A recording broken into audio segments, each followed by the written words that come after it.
ओं नमो वेंकटेशाय। बुद्धियोग लभ्या सत्वशुद्धि प्राप्या गोविंद गोविंद।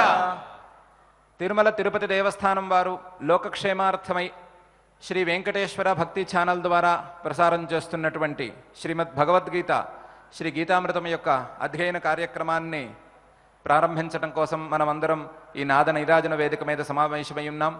అందరం ముందుగా ఆచార్యుల వారితో కలిసి గురు ప్రార్థన చేసుకుని సత్సంకల్పాన్ని చేసుకుందాం. ఓం నమో వెంకటేశాయ. శ్రీ గురు ప్రార్థన.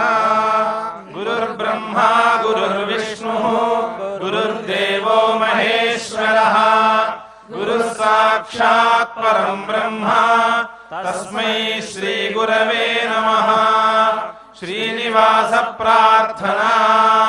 కుమారాకల్ప సేవ్యాయ వజ్రదృగ్విషయాయ చ సువర్చలా సుకన్యస్త సేనాపత్యభరాయ చ. అథ సంకల్పః శ్రీమద్ ఆదివరాహ క్షేత్రే విరాజమానస్య అఖిలాండకోటి బ్రహ్మాండ నాయకస్య శ్రీ పద్మావతి జానేః భగవతః శ్రీ వెంకటేశ్వర స్వామినః దివ్య సన్నిధౌ భగవతః శ్రీకృష్ణ పరమాత్మనః అనుగ్రహేణ అస్మాకం సర్వేషాం శారీరస్య మానసస్య చ బలస్య సిద్ధ్యర్థం సమస్తానాం అసాధ్య వ్యాధీనాం నివారణార్థం సర్వయజ్ఞ ఫలప్రాప్త్యర్థం సర్వాసాం సంపదాం ప్రాప్త్యర్థం విద్యార్థినాం బుద్ధిశక్తి వృద్ధి ద్వారా పరీక్షాసు ఉత్తీర్ణతా సిద్ధ్యర్థం అధికారిణాం స్వస్వవిధి నిర్వహణ కౌశల సిద్ధ్యర్థం సమస్త పాపక్షయార్థం శ్రీ పరమేశ్వర ప్రీత్యర్థం యథాశక్తి శ్రీమద్ భగవద్గీతాయాః ద్వితీయాధ్యాయాంతర్గత శ్లోకపారాయణం కరిష్యామహే. శ్రీగీతా ప్రార్థనా. సర్వోపనిషదో గావో దోగ్ధా గోపాలనందనః పార్థో వత్సః సుధీర్భోక్తా దుగ్ధం గీతామృతం మహత్. శ్రీకృష్ణ ప్రార్థనా. అతసీ పుష్ప సంకాశం హారనూపురశోభితం రత్నకంకణ కేయూరం కృష్ణం వందే జగద్గురుం. శ్రీ వేదవ్యాస ప్రార్థనా. వ్యాసం వసిష్ఠ నప్తారం శక్తేః పౌత్రమకల్మషం పరాశరాత్మజం వందే శుకతాతం తపోనిధిం.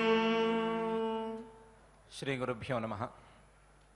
శ్రీకృష్ణ పరమాత్మ మనందరినీ సన్మార్గంలో నడిపించటం కోసం, సత్కర్మాచరణ మార్గంలో నడిపించటం కోసం, సమతాభావనపూర్వకమైనటువంటి స్వధర్మాచరణ మార్గంలో నడిపించటం కోసం చాలా శ్లోకాలుగా ఉపదేశం చేస్తూ వస్తున్నాడు.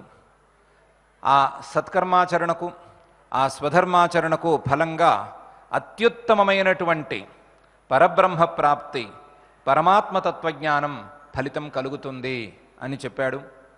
అదేవిధంగా ఆ పరమాత్మ తత్వజ్ఞానం కోసం, ఆ బ్రహ్మానందాన్ని సంపాదించుకోవటం కోసం సత్కర్మాచరణ శ్రద్ధగా చేయాలి అనే విషయాన్ని కూడా కర్మణ్యేవాధికారస్తే అనే శ్లోకాన్ని నుంచి చాలా శ్లోకాలుగా చెప్పుకుంటూ వస్తున్నాడు. అదే విషయాన్ని మరొక కోణంలో ఈ ప్రకృత శ్లోకంలో చెప్పబోతున్నాడు. ఆ శ్లోకం ఇలా ఉంటుంది: బుద్ధియుక్తో జహాతీహ ఉభే సుకృత దుష్కృతే తస్మాద్ యోగాయ యుజ్యస్వ యోగః కర్మసు కౌశలం అని. ఓ అర్జున, లేదా శ్రేయో మార్గంలోకి అడుగు వేయాలనుకునేటువంటి ప్రతి ప్రాణి, ప్రతి జీవి, ప్రతి సాధకుడు బుద్ధియుక్త జహాతీహ ఉభే సుకృత దుష్కృతే.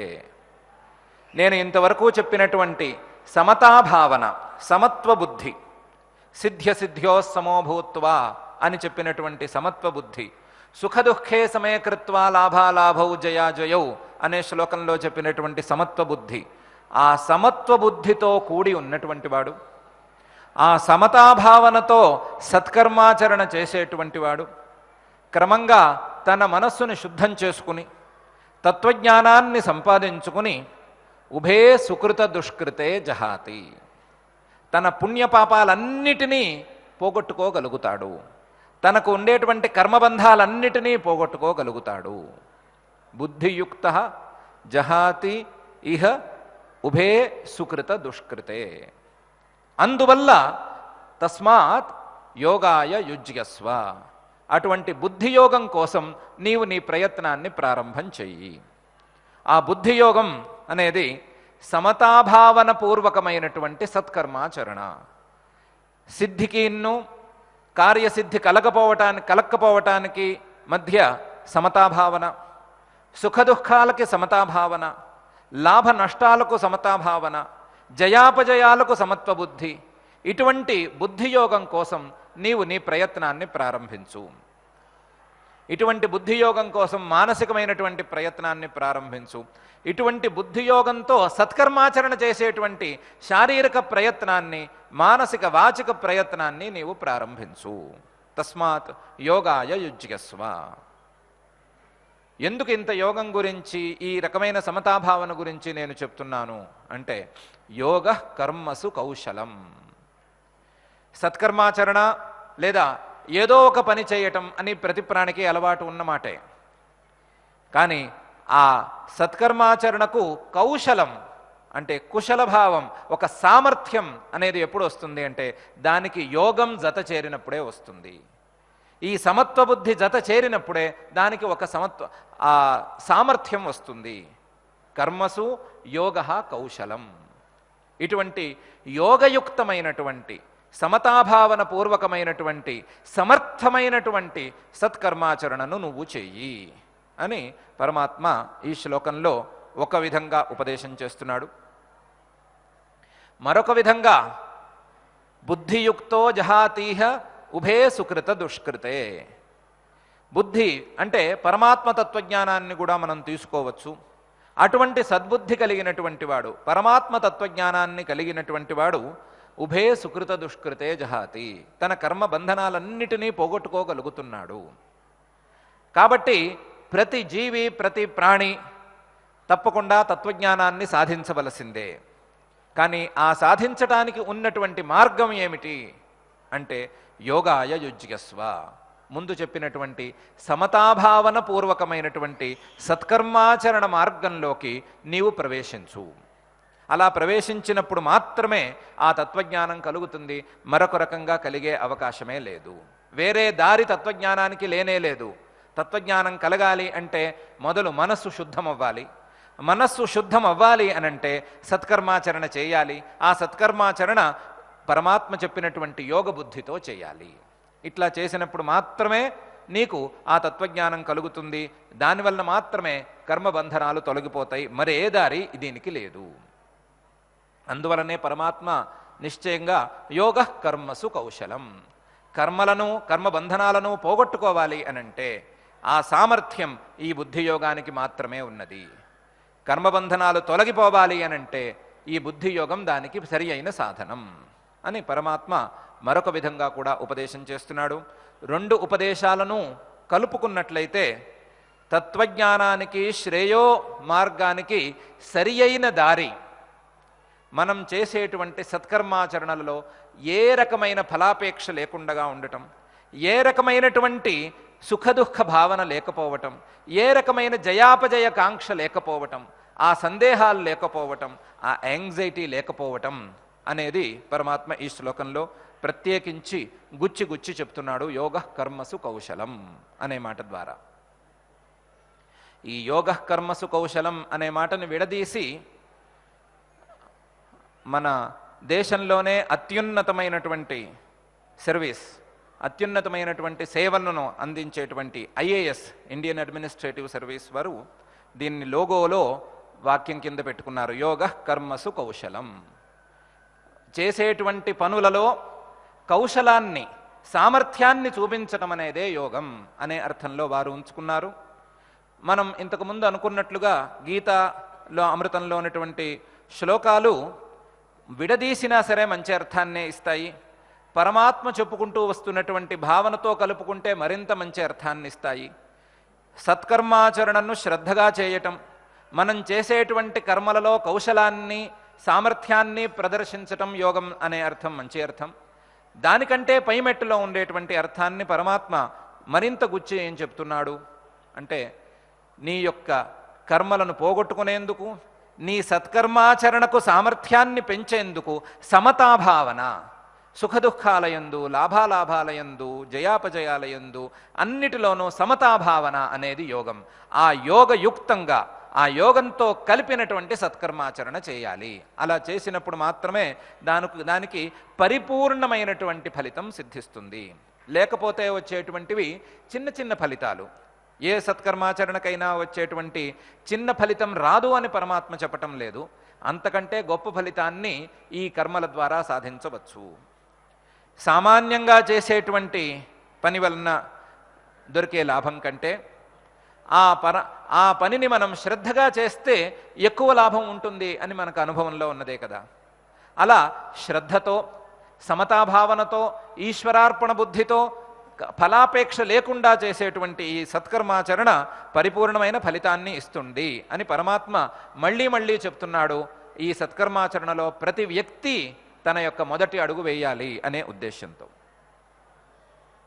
అయితే ఎందుకు ఇన్నిసార్లు చెప్పటం, ఇన్నిసార్లు ఎందుకు పరమాత్మ సమతాభావన అనే మాట మళ్ళీ మళ్ళీ చెప్తున్నాడు? ఇన్ని శ్లోకాలుగా కర్మణ్యేవాధికారస్తే నుంచి మొదలుపెట్టి యోగస్థ కురు కర్మాణి అన్నాడు, దూరేణ హ్యవరం కర్మ అన్నాడు. ఇలా రకరకాలుగా ఎందుకు చెప్తూ వస్తున్నాడు పరమాత్మ అంటే, మానవులలో ఉండేటువంటి లేదా మానవుల బుద్ధిలో ఉండేటువంటి ఒక దోషాన్ని పరమాత్మ గమనించాడు. ఏమిటా దోషం? యాంగ్జైటీ, నిరంతరం తపన పడటం. ఏమిటి తపన? నేను చేసే ఈ పని, నేను నిర్వహించేటువంటి కర్తవ్యం నాకు ఫలితాన్ని ఇస్తుందా ఇవ్వదా అనే తపన, అనే యాంగ్జైటీ, అనే నిరంతరం కదలిక, మనసులో ఒక రకమైన ఉత్సుకత.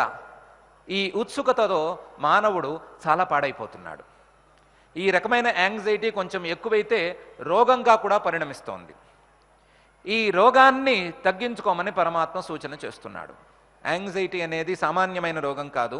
ఆ రోగానికి మూలాన్ని సరిగ్గా గుర్తించుకుని నీవు ఆ రోగం నుండి బయటపడు అని పరమాత్మ సూచన చేస్తున్నాడు. ఈ యాంగ్జైటీకి మూలం ఏమిటి అంటే, ఫలితం కావాలి అనే ఆశ, ఫలితం నాకు దక్కాలి అనే ఆశ. ఈ ఆశ ఆ ఫలితం మీద ఉత్సుకతను రేకెత్తిస్తోంది. ఆ ఉత్సుకతతో సహజంగా పని సమర్థంగా చేయగలిగినటువంటి ప్రాణి కూడా సమర్థంగా చేయలేనటువంటి పరిస్థితి తలెత్తుతోంది. ఒక డాక్టర్ గారు, కార్డియాలజిస్ట్, ఆయన ఎన్నో సర్జరీస్ చేశాడు. ఎన్నో కార్డియాక్ సర్జరీస్ని ఆయన తన చేతులతో చేశాడు. ఆ సర్జరీస్ చేయటానికి కావలసినటువంటి ప్రాథమికమైన లక్షణం ఆయనలో ఉంది. సర్జరీస్ చేయాలంటే ప్రాథమికమైన లక్షణం వాళ్ళు డాక్టర్లు ఇలా చెప్పుకుంటారు: ఏనుగు లాంటి కాళ్ళు ఉండాలి, ఇనుప ముక్కల్లాంటి చేతులు ఉండాలి, కాళ్ళు కదలకూడదు, చేతులు వణకకూడదు. అందులోనూ ఆ హార్ట్కి ఆపరేషన్ చేసేటప్పుడు, హార్ట్కి సర్జరీ చేసేటప్పుడు చేతులు వణికితే ఏమవుతుంది అని ఎవరికి తెలియదు. సన్నని నరాలు, చాలా సంక్లిష్టమైనటువంటి పరిస్థితి. అటువంటి సందర్భంలో చేతులు వణకూడదు. ఏమాత్రం కదలకూడదు, కాళ్ళు కూడా ఇటు అటు ఊగకూడదు. అట్లాంటి లక్షణాలతో ఆ సర్జరీ చేసేవాళ్ళు ఉండాలి. ఆ లక్షణం ఈ డాక్టర్ గారిలో పరిపూర్ణంగా ఉంది. అనేక సర్జరీస్ని ఆయన చేశాడు, చాలానే చేశాడు. ఎంతోమంది రోగులను వాళ్ళ రోగాల నుంచి విముక్తిని కల్పించి స్వస్థులను చేశాడు. కానీ ఒకరోజు ఒక పేషెంట్ ఎదుర్కొండా వచ్చి పడుకుంది. ఆవిడని చూసి ఈయన వణుకుతున్నాడు. ఆవిడెవరు? ఆయన భార్య. ఆయన భార్యని చూసి వణుకుతున్నాడు అంటే ఏదో భార్య అంటే భయం అని అనుకునేరు. ఆవిడ కళ్ళు మూసుకుని ఉన్నప్పుడు భయపడకూడదనే నియమం వీళ్ళకుంది. ఇంతేకాకుండా 10 మంది ఉన్నప్పుడు భయాన్ని ప్రదర్శించకూడదు అనే స్టాండింగ్ ఇన్స్ట్రక్షన్ కూడా ఆయనకు ఉంది. ఎందుకు వణుకుతున్నాడు ఆయన మరి అంటే, ఆ భార్యకు ఆపరేషన్ చేయాలి, ఆవిడికి సర్జరీ చేయాలి. సర్జరీ చేయటం అలవాట్లో ఉన్నదే కదా, మరి ఎందుకు వణుకుతున్నాడు? చేతులు ఎందుకు వణుకుతున్నాయి అంటే యాంగ్జైటీ. ఏమిటి యాంగ్జైటీ? ఈవిడికి రోగం నయం అవ్వాలి, ఈవిడికి నేను చేసే సర్జరీ సక్సెస్ అవ్వాలి, ఆపరేషన్ సక్సెస్ అవ్వాలి, ఏమాత్రం ఇబ్బంది రాకూడదు. మరి ప్రతి ఆపరేషన్ ఇలాంటిదే కదా, ఇంతకంటే కఠినమైనవి చేశాడు కదా. ఈరోజు ఎందుకు అనుకుంటున్నాడు ప్రత్యేకించి అంటే, ఆ నా భార్య అనుకోవటం వలన, నాకు సంబంధించిన వ్యక్తి అనుకోవటం వలన, ఆ ఫలితం ఏదో తనదే అవ్వటం వలన, ఆ ఫలితం కావాలి అని ఒక్క నిమిషం ఆలోచించుకోవటం వలన అతనిలో ఒక తపన రేకెత్తింది. తపన రేగింది మనసులోను. ఆ తపన రేగటం వలన మనిషి యాంగ్జైటీకి గురై వణికిపోతున్నాడు. చుట్టుపక్కల వాళ్ళు, డాక్టర్లు, మిగతా వాళ్ళు చెప్పారు, నువ్వు ఇక్కడి నుంచి వెళ్ళిపో, లేదా దూరంగా ఉండి చూస్తూ ఉండు, నువ్వు మాత్రం ఈ పేషెంట్ను ముట్టుకోవద్దు అని. వాళ్ళు ఏమంటున్నారు? పేషెంట్ని ముట్టుకోవద్దు అంటున్నారు. ఈయనేమనుకుంటున్నాడు? నా భార్య ఎదుర్కొండా ఉంది అనుకుంటున్నాడు. ఇద్దరికీ ఫలితం మీద ఉండేటువంటి దృష్టి ఇంత తేడాను తీసుకొస్తోంది. పక్కన ఉండే డాక్టర్లకి ఈ రకమైన వణుకు లేదు, కానీ ఈయనకి మాత్రం వణుకు ఉంది. ఎందుకు వచ్చింది అంటే యాంగ్జైటీ వలన వచ్చింది. ఆ యాంగ్జైటీ ఫలితం మీద ఉండేటువంటి అత్యాసక్తి వలన వచ్చింది. ప్రతి సర్జరీని ఈయన శ్రద్ధగా చేయగలడు, ప్రతి సర్జరీలోనూ ఉండేటువంటి సంక్లిష్టతలన్నిటినీ అధిగమించగలడు. కానీ ఈరోజు ఆ సంక్లిష్టతల కంటే ఎక్కువ ఉండేటువంటి తన మనసులో ఉండే కోరిక అనే సంక్లిష్టతని ఆయన తొలగించుకోలేకపోయాడు. ఇంకా మనం లోతులోకి వెళ్ళి చూస్తే, ప్రతి సర్జరీ ప్రారంభించే ముందు ఆ డాక్టర్ ఈ సర్జరీ సక్సెస్ అవ్వాలి అని కోరుకుంటాడా? కోరుకోడా? ప్రతి సర్జరీ సక్సెస్ అవ్వాలనే కోరుకుంటాడు. ఈ సర్జరీ కూడా సక్సెస్ అవ్వాలనే కోరుకుంటున్నాడు. మరి ఏమిటి తేడా ఈ రెండిటి మధ్య? ప్రతి సర్జరీ సక్సెస్ అవ్వాలి, డాక్టర్గా ఆయన నిలబడాలన్నా కూడా, లేదా మానవతా దృక్పథంతో చూసుకున్నా సరే, ఆయన సర్జరీ ప్రతిదీ సక్సెస్ అవ్వాలి. సక్సెస్ అవ్వాలన్నా సరే ఆ కోరిక ఉండనే ఉంది. ఈరోజు కోరిక ఉంది. ఈరోజు కొత్తగా ఏమొచ్చింది అంటే, ప్రతిసారి సక్సెస్ అవ్వాలి అనే కోరికని ప్రారంభించుకుని ఆయన తన పనిలో పడిపోయిన తర్వాత మర్చిపోతున్నాడు ఆ కోరికని. పనిలోకి ప్రవేశించిన తర్వాత ఆ కోరిక గుర్తుండటం లేదు. కోరిక గుర్తుండకుండా కేవలం పని మాత్రమే గుర్తుంది. కానీ ఈరోజు ఆ పరిస్థితి లేదు. ఆ కోరికను దాటి పనిలోకి వెళ్ళేటువంటి స్థిరత్వం ఆయనకు కలగటం లేదు. ఎందుకు కలగటం లేదు అంటే, పరమాత్మ చెప్పినటువంటి సుఖ దుఃఖే సమే కృత్వా లాభాలాభౌ జయాజయౌ అనే మాట రాలేదు. బుద్ధియుక్తో జహాతీహ ఉభే సుకృత దుష్కృతే రావటం లేదు. ఆ సమతాభావన ఆ వ్యక్తిలో లేదు. సమతాభావన వచ్చినప్పుడు మాత్రమే ఏ డాక్టర్ అయినా సరే ఆ పేషెంట్కి సర్జరీ చేయగలడు, మరొక వ్యక్తి మరొక కర్తవ్యాన్ని నిర్వహించగలడు. ఈ భావన పరమాత్మ యొక్క మనసులో పరిపూర్ణంగా ఉంది. ఈ సమతాభావన కేవలం లౌకికమైనటువంటి విజయాపజయాలకు కానీ, లౌకికమైనటువంటి లాభ నష్టాలకు మాత్రమే మనం కారణంగా చూసుకోనక్కర్లేదు. లౌకికమైనటువంటి కర్మలలో మాత్రమే ఇది ప్రవర్తిస్తుంది అని కూడా అనుకోక్కర్లేదు. మహర్షుల యొక్క సాధనా విధానాల్లో కూడా, మహర్షులు తమ తమ సాధనా పద్ధతుల్లో అవలంబించిన విధానాల్లో కూడా ఈ సమతాభావనే ప్రధానం అని మనకు అనేక మహర్షుల యొక్క చరిత్రలు తెలియచేస్తున్నాయి. ఉదాహరణకి అత్రి మహర్షి గారు ఒకరోజు తపస్సు చేసుకుంటూ ఉండగా బ్రహ్మగారు వచ్చి నాయన అని పిలిచాడు. అత్రి మహర్షి గారు బ్రహ్మ మానస పుత్రుడు. ఆయన బ్రహ్మగారికి కొడుకు, ఆయన సాక్షాత్తు మానసపుత్రుడు. ఆయన దగ్గరకు వచ్చి, నాయన నీవు పెళ్లి చేసుకోవాలి అని చెప్పాడు. పెళ్లి చేసుకోవాలి అనగానే అత్రి మహర్షి గారు ఎందుకు అని అడిగారు. మన సాధారణ వ్యవహారంలో అయితే ఎందుకు అని అడగకూడదు, ఆయన అడిగాడు. అడిగితే బ్రహ్మగారు సంతానార్థం అని సమాధానం చెప్పారు. అత్రి మహర్షి గారు మళ్ళీ ఎందుకు అని అడిగారు. ఈ ప్రశ్న కూడా అడగకూడదు, కానీ అడిగారు. అడిగితే బ్రహ్మగారు ఈసారి నాకు సహాయం చేయటం కోసం అని చెప్పారు. నాకు సహాయం చేయాలి ఈ సృష్టిలో, అందువల్ల నాకు సహాయార్థం సంతానాన్ని నువ్వు కనాలి, దానికోసం వివాహం చేసుకోవాలి. కర్దమ ప్రజాపతి గారి యొక్క కూతురు అనసూయమాత సిద్ధంగా ఉన్నది, ఆవిడ్ని నువ్వు వివాహం చేసుకోవాలి అని చెప్పారు. ఆయన ఒప్పుకున్నారు. అత్రి మహర్షి గారు ఒప్పుకున్నారు. తండ్రి మాట జవదాటలేదు. వెంటనే ఆయన వివాహం చేసుకున్నారు. బ్రహ్మగారే వివాహం చేసేశారు అక్కడే కూర్చుని.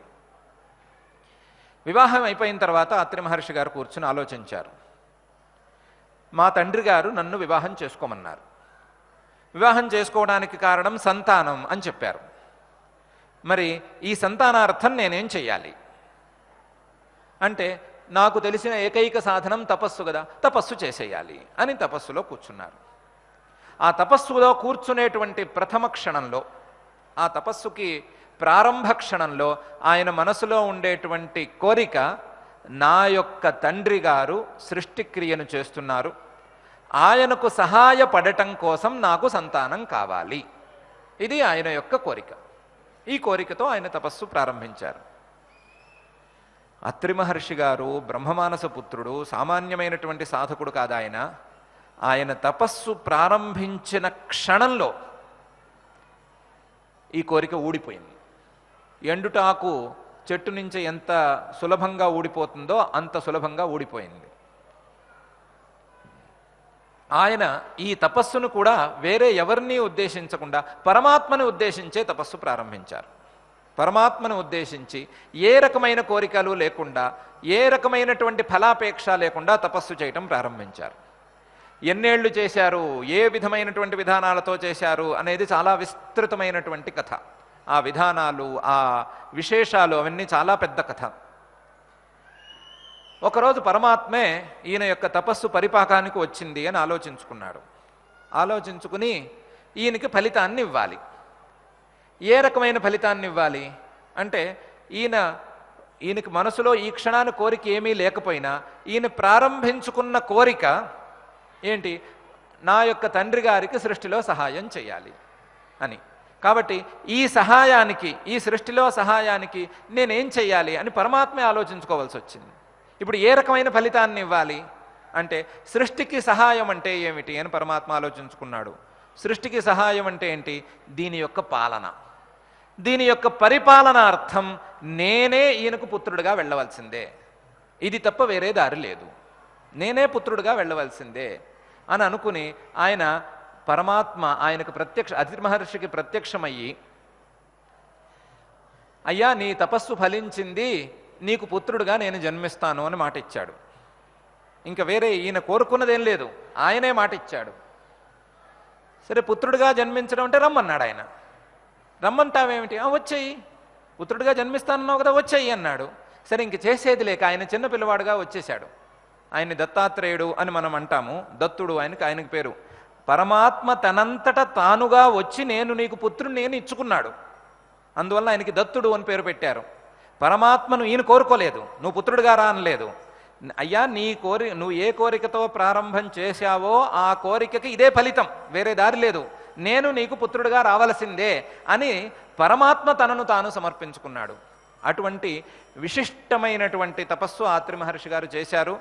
ఆ అత్రి మహర్షి గారి యొక్క తపస్సులో విశేషాన్ని కూడా మనం గమనించుకుంటే, సమతాభావన పూర్వకంగా ఉండటం, ఏ రకమైన కోరికలకు లొంగకపోవటం, ఏ రకమైన యాంగ్జైటీకి లోను కాకపోవటం. మా నాన్నగారు ఏదో చెప్పారు సంతానార్థమని నేనేదో చేసేయాలి అనే యాంగ్జైటీకి లోను కాకపోవటం, కేవలం ప్రారంభంలో క్షణమాత్రం ఆ సంకల్పాన్ని తండ్రి గారి ఆజ్ఞ మీద కలిగి ఉండటం, తపస్సు ప్రారంభించిన వెంటనే దాన్ని వదులుకుని కేవలం శుద్ధమైనటువంటి సాత్వికమైనటువంటి తపస్సును చేయటం అనేది ఈ కథలో ఉండేటువంటి ముఖ్యాంశాలు. ఆ ముఖ్యాంశాల వలన ఏం దొరుకుతుంది అంటే, పరమాత్మ తనంతట తానుగానే వచ్చి పుత్రుడిగా వరించటం అని జరుగుతుంది అని తెలుస్తోంది. ఈ కథలో ఉండేటువంటి సామాన్యతత్వం మనకు సామాన్యంగానే బోధపడుతోంది.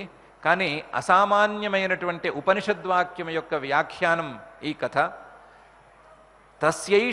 తస్యైష ఆత్మా వివృణతే తనూం స్వాం యమేవైష వృణుతే తేన లభ్య తస్యైష ఆత్మా వివృణతే తనూం స్వాం అని ఒక ఉపనిషద్వాక్యం యొక్క సారాంశం ఈ కథ.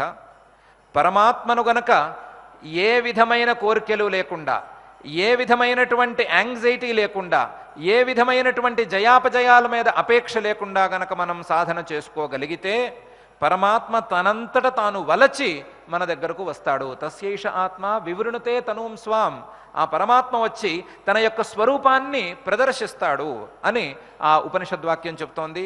ఆ ఉపనిషద్వాక్యం చెప్తున్నటువంటి సారాన్నే ఈ కథ కూడా చెప్తోంది. ఈ కథ చెప్తున్నటువంటి సారాన్నే మనకు ఈ భగవద్గీత వాక్యం కూడా స్పష్టంగా చెప్తోంది. బుద్ధియుక్తో జహాతీహ ఉభే సుకృత దుష్కృతే. ఇటువంటి సమతాభావనతో గనక సత్కర్మాచరణ చేసినట్లయితే సుకృత దుష్కృతాలన్నిటినీ పోగొట్టుకుని ఏ రకమైనటువంటి కర్మబంధన లేకుండా పరమాత్మను చక్కగా పొందుతాడు, పరమాత్మను చక్కగా తెలుసుకుంటాడు. తస్మాద్ యోగాయ యుజ్యస్వ, అందువలన నీవు అటువంటి యోగం కోసం ప్రయత్నం చెయ్యి. అటువంటి యోగమే కర్మసు కౌశలం. ఈ కర్మబంధనాలు తొలగాలన్నా, ఈ సత్కర్మాచరణలలో ఉత్తమమైనటువంటి మార్గాన్ని సంపాదించుకోవాలన్నా అటువంటి భావనే నీకు కౌశలం, అటువంటి భావనే సామర్థ్యం అనే విషయాన్ని పరమాత్మ మళ్ళీ మళ్ళీ చెప్తున్నాడు. మనం కూడా ఫలితం మీద అత్యంత అపేక్ష అనే దాన్ని తగ్గించుకుంటూ, ఫలితం మీద నిరంతరం ఆకాంక్ష అనే విషయాన్ని ఎంతో కొంత తగ్గించుకుంటూ, యాంగ్జైటీకి లోను కాకుండా, యాంగ్జైటీ కంటే కూడా భయంకరమైన రోగం ఇంకోటి ఉంది అని కొత్తగా తేల్చారు, అందరికీ తెలిసిందే కదా, రింగ్జైటీ అని. రింగ్జైటీ అంటే నిరంతరం నా ఫోన్ మోగుతోంది అనే యాంగ్జైటీట. రింగ్ అవుతోంది ఫోను, ఎవరైనా చేస్తున్నారేమో, ఏమైనా విషయాలు చెప్తారేమో, అమ్మో కొత్త విషయం ఏమన్నా వచ్చేస్తోందేమో, మెసేజ్ వచ్చిందేమో అని నిరంతరం ఆ రింగ్ మీద ఉండేటువంటి యాంగ్జైటీని రింగ్జైటీ అని కొత్తగా పేరు పెట్టి పిలుస్తున్నారు. మనం యాంగ్జైటీనే తగ్గించుకుందాం, రింగ్జైటీని ఏమాత్రం దగ్గరికి రానివ్వకుండా కాపాడుకుందాం. వచ్చే ఫోన్ ఏదో వస్తుంది, మనం ఒకసారి ఎత్తకపోతే 10 సార్లు ఫోన్ చేసేవాళ్లే మన స్నేహితులందరూ. కాబట్టి దాని గురించి మనం కంగారు పడవలసిన పనేమీ లేదు. అలాగే మనం సత్కర్మాచరణ చేసేటప్పుడు ఏ విధమైన యాంగ్జైటీకి గురి కావాల్సిన అవసరం లేదు. మనం గనక ఫలితం మీద ఆకాంక్షను తగ్గించుకున్నట్లయితే, మనం గనక ఫలితం మీద సమతాభావనను సంపాదించుకున్నట్లయితే ఆ ఫలితం అత్యుత్తమంగా ఉండబోతోంది అని పరమాత్మ మనకు వాగ్దానం చేశాడు. కాబట్టి ఆ వాగ్దానాన్ని మనసులో ఉంచుకుని మనమందరం సమతాభావన పూర్వకంగా, ఏ విధమైన ఫలాపేక్ష లేకుండా, ఈశ్వరార్పణ బుద్ధ్యా, ఈశ్వరుడి యొక్క ప్రీతి కోసం మనమందరం సత్కర్మాచరణ చేసేటువంటి ప్రయత్నం చేద్దాం. ఆ ప్రయత్నం చేసేటువంటి సత్సంకల్పాన్ని మనకు దయచేయమని అఖిలాండకోటి బ్రహ్మాండ నాయకుడు శ్రీ వెంకటేశ్వర స్వామి వారిని ప్రార్థిద్దాం. ఆ ప్రార్థనతో మనం పారాయణ కార్యక్రమాన్ని ప్రారంభించుకుందాం.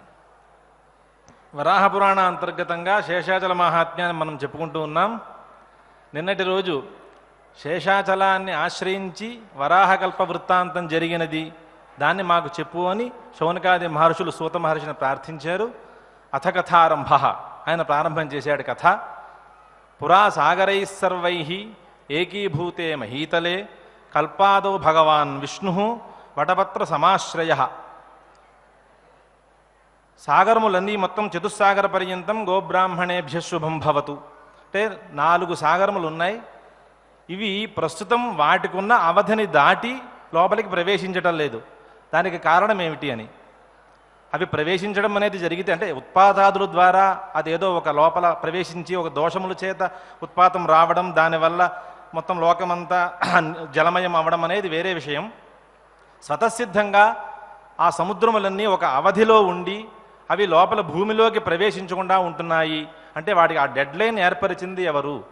అవి వాటిని అతిక్రమించకుండా, వాటి స్థానాన్ని అతిక్రమించకుండా అవి ఆ పరిధిలో ఉండేటట్లుగా చేసింది ఎవరు అంటే పరమాత్మే. కాబట్టి అవి అలా ఉన్నది అనడానికి తతఃపూర్వము, అంటే అవి ఆ లైన్లోనే ఉండి ఆ అవధిలోనే ఉంటూ అవి భూమిని అంతనే ఆక్రమించకుండా ఉన్నాయి అంటే తతఃపూర్వం ఆక్రమించి ఉన్నది అనే విషయమే మనకి ఈ శ్లోకం స్పష్టం చేస్తూ ఉన్నది. పురా సాగరై సర్వై ఏకీభూతే మహీతలే. మొత్తం సాగరములన్నీ కలిపి ఒకటిగా ఏర్పడింది. అంటే మొత్తం భూమండలమంతా జలం వ్యాపించింది.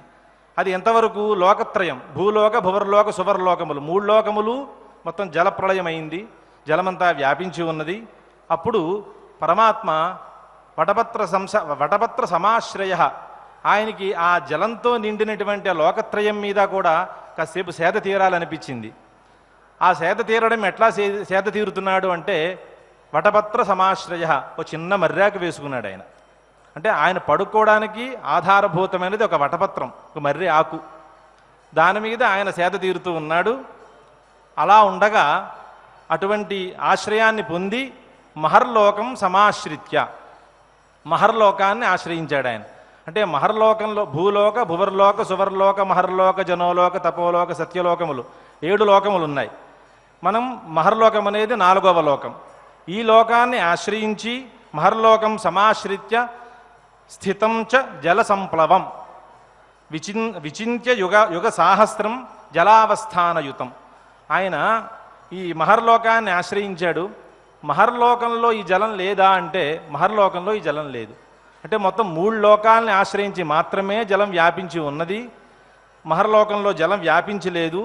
ఇతరత్ర అంటే మీ భూలోక భువర్లోక సువర్లోకములు 3 లోకములు ఏవైతే ఉన్నాయో అదంతా మాత్రం ఒక 1000 యుగముల కాలము జలంతో పూర్ణమై ఉన్నదంటే మొత్తం ఈ లోకత్రయం కూడా 1000 యుగముల కాలము జలావస్థానం జల సంప్లవం. ఆ విధంగా స్థితంచ జల సంప్లవం జలావస్థానం అద్భుతం. ఆ జలంతో నిండిపోయి ఉన్నది మొత్తం లోకత్రయం కూడా 1000 యుగముల కాలం. ఇలా ఉండగా ఆ మహర్లోకాన్ని ఆశ్రయించి ఇంతకాలము ఉండటాన్ని ఆయన ఆలోచించి పరమాత్మ ఈ సృష్టి క్రమాన్ని ప్రారంభం చేశాడు అని తతఃపరం ప్రారంభం చేశారు. పరమాత్మకి కొన్ని విశేషణాలు ఉన్నాయి. అవి రేపటి రోజు మళ్ళీ మనం చెప్పుకుందాం. పారాయణ ప్రారంభం చేస్తాం. అథ శ్రీమద్భగవద్గీతాసు ఉపనిషత్సు బ్రహ్మ విద్యాయాం యోగశాస్త్రే శ్రీకృష్ణార్జున సంవాదే సాంఖ్యయోగే ద్వితీయే అధ్యాయే అష్టావింశతి శ్లోకాః అథ చైనం నిత్యజాతం నిత్యం వా మన్యసే మృతం తథాపి త్వం మహాబాహో నైవం శోచితుమర్హసి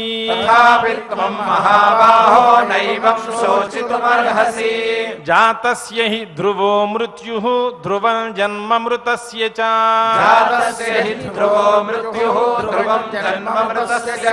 తస్మాదపరిహార్యేర్థే నత్వం శోచితుమర్హసి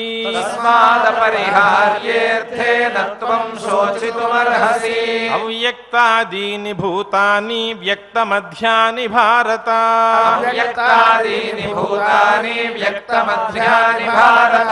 అవ్యక్త నిధనాన్యేవ తత్ర కా పరిదేవనా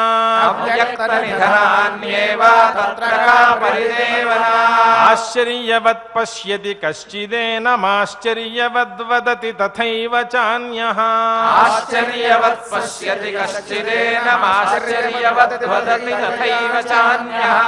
ఆశ్చర్యవచ్చైనమన్యః శృణోతి శ్రుత్వాప్యేనం వేద న చైవ కశ్చిత్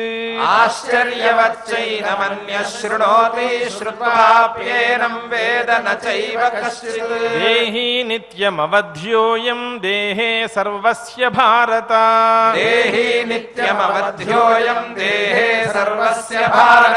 తస్మాత్ సర్వాణి భూతాని నత్వం శోచితుమర్హసి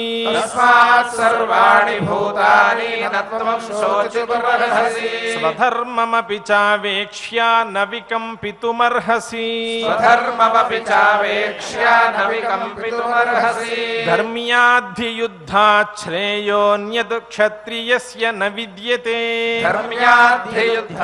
श्रेयोऽन्यत् क्षत्रियस्य न विद्यते यदृच्छया चोपपन्नं स्वर्गद्वारमपावृतम् यदृच्छया चोपपन्नं स्वर्गद्वारमपावृतम् सुखिनः क्षत्रियाः पार्थ लभन्ते युद्धमीदृशम् सुखिनः क्षत्रियाः पार्थ लभन्ते युद्धमीदृशम् अथ चेत्त्वमिमं धर्म्यं सङ्ग्रामं न करिष्यसि अथ चेत्त्वमिमं धर्म्यं सङ्ग्रामं न करिष्यसि ततः स्वधर्मं कीर्तिं च हित्वा पापमवाप्स्यसि ततः स्वधर्मं कीर्तिं च हित्वा पापमवाप्स्यसि अकीर्तिं चापि भूतानि कथयिष्यन्ति ते व्ययाम् अकीर्तिं चापि भूतानि कथयिष्यन्ति ते व्ययाम् सम्भावितस्य च कीर्तिः मरणादतिरिच्यते सम्भावितस्य च कीर्तिः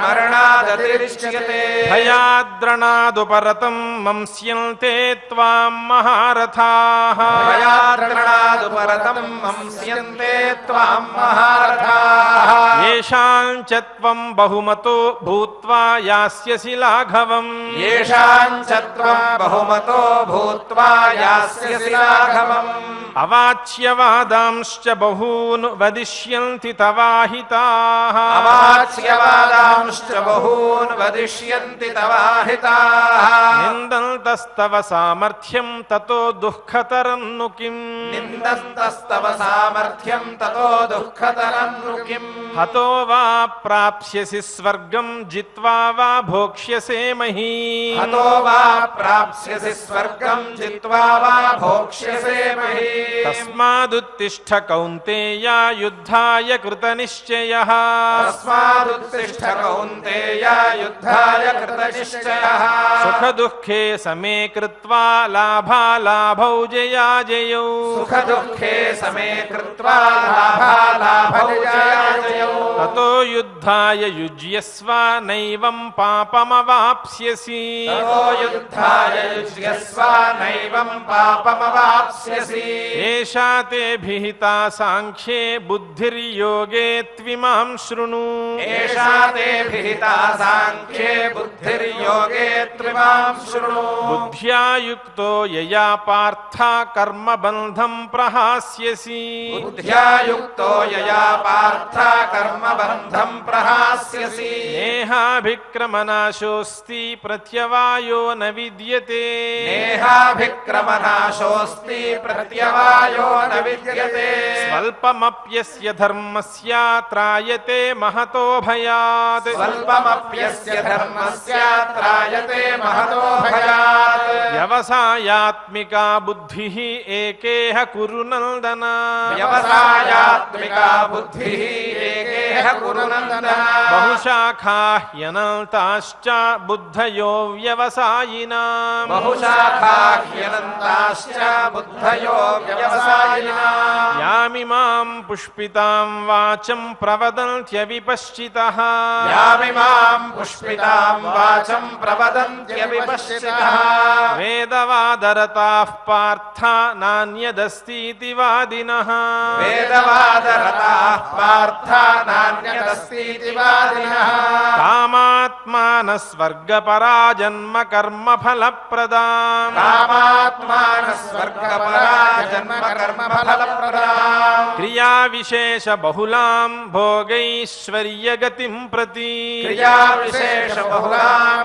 भोगैश्वर्यगतिं प्रति भोगैश्वर्यप्रसक्तानां तयापहृतचेतसाम् भोगैश्वर्यप्रसक्तानां तयापहृतचेतसाम् व्यवसायात्मिका बुद्धिः समाधौ न विधीयते व्यवसायात्मिका बुद्धिः समाधौ न विधीयते त्रैगुण्यविषया वेदा निस्त्रैगुण्यो भवार्जुन त्रैगुण्यविषया वेदा निस्त्रैगुण्यो भवार्जुन निर्द्वन्द्वो नित्यसत्त्वस्थो निर्योगक्षेम आत्मवान् निर्द्वन्द्वो नित्यसत्त्वस्थो निर्योगक्षेम आत्मवान् यावानर्थ उदपाने सर्वतः सम्प्लुतोदके यावानर्थ उदपाने सर्वतः सम्प्लुतोदके तावान् सर्वेषु वेदेषु ब्राह्मणस्य विजानतः तावान् सर्वेषु वेदेषु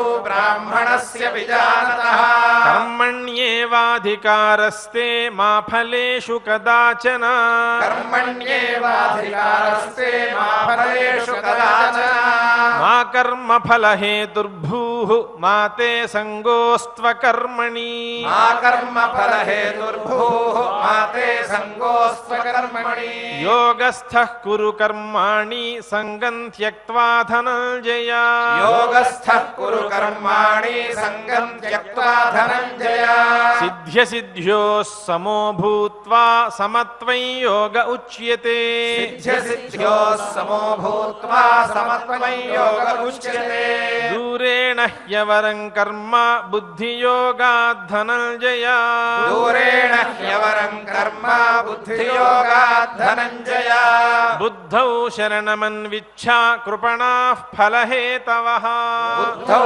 शरणमन्विच्छा कृपणाः फलहेतवः बुद्धियुक्तो जहातीह उभे सुकृतदुष्कृते बुद्धियुक्तो जहातीह उभे सुकृतदुष्कृते तस्माद्योगाय युज्यस्व योगः कर्मसु कौशलम् तस्मात् योगाय युज्यस्व योगः कर्मसु कौशलम् कर्मजं बुद्धियुक्ता हि फलं त्यक्त्वा मनीषिणः कर्मजं बुद्धियुक्ता हि फलं त्यक्त्वा मनीषिणः जन्मबन्धविनिर्मुक्ताः पदं गच्छन्त्यनामयम् जन्मबन्धविनिर्मुक्ताः पदं गच्छन्त्यनामयम् यदा ते मोहकलिलं बुद्धिर्व्यतितरिष्यति यदा ते मोहकलिलं बुद्धिर्व्यतितरिष्यति तदा गन्तासि निर्वेदं श्रोतव्यस्य श्रुतस्य च तदा गन्तासि निर्वेदं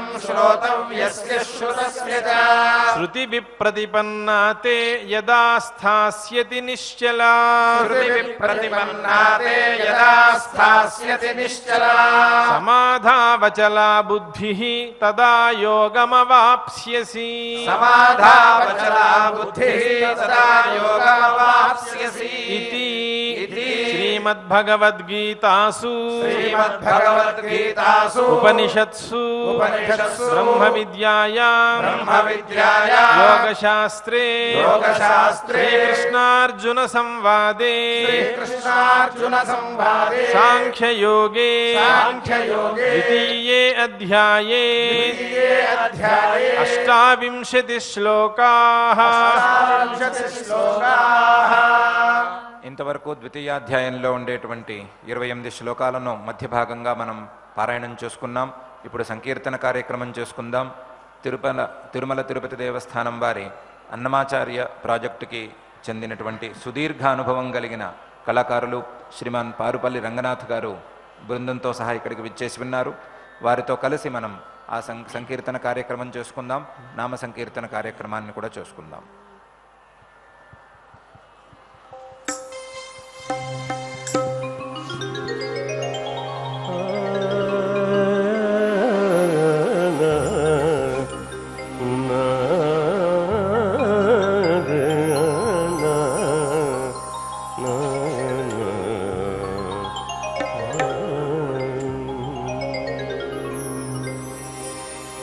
भजे वजैकनन्दनं समस्तपापखण्डनं स्वभक्तचित्तरञ्जनं सदैव नन्दनन्दनं कृष्ण कृष्ण कृष्ण गोपाल बालकृष्ण कृष्ण कृष्ण कृष्ण गोपाल बालकृष्ण कृष्ण कृष्ण कृष्ण गोपाल बालकृष्ण कृष्ण कृष्ण कृष्ण गोपाल बालकृष्ण कृष्ण कृष्ण कृष्ण गोपाल बालकृष्ण कृष्ण कृष्ण कृष्ण गोपाल बालकृष्ण कृष्ण कृष्ण कृष्ण गोपाल बालकृष्ण कृष्ण कृष्ण कृष्ण गोपाल बालकृष्ण